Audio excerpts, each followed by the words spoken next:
My name is Jamie Aquino. I'm with Haiti Ocean Project. So we received 2 grants with BIOPAMA. The first one was called the Rapid Response Grant. It was based on after COVID, there was a lot of problems in the country, a lot of problems in local communities.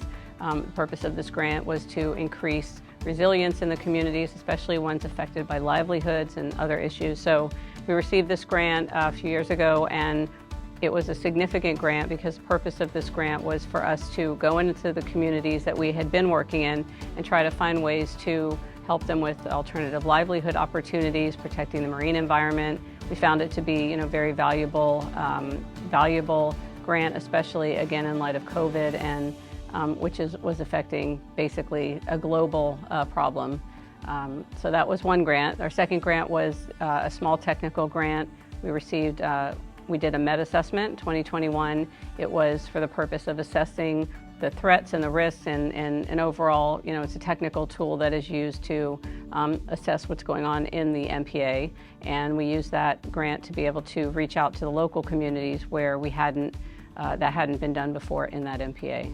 So we are working in, for these particular grants, we're working in an area called Baradaras-Kayamit Marine Protected Area in the inner southern peninsula, and we have a co-management agreement with the government, so we're very involved in this community and these communities. The situation is that there's a lot of threats and issues facing them. They're really not doing things amongst themselves, it's compounding different issues, and we've had natural disaster problems affecting earthquake, hurricanes, and all of these other problems.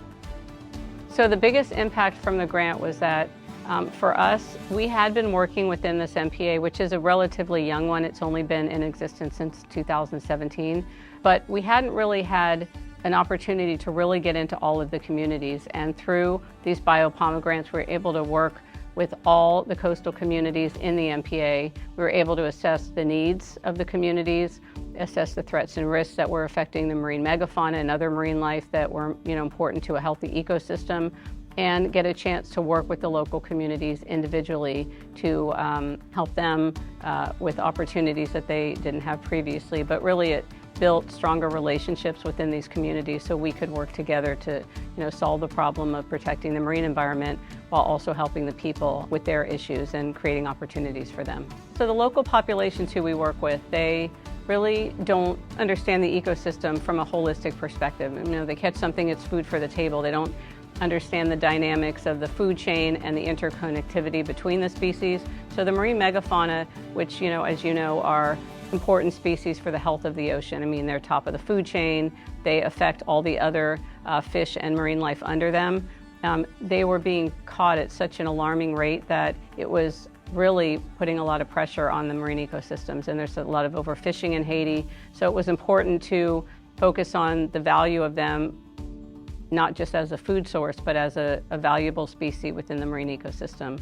And so it put a spotlight on them, and it helped the fishers and the locals who were involved in catching and killing them to see them from a different perspective. So, we did a hands-on approach. Fishers who would normally catch sharks were tagging and releasing them. Kids that would normally catch turtles were, protecting and monitoring the beaches for the turtles that would come ashore to lay their eggs. So it turned into, like a direct learning process, and everybody got engaged and involved.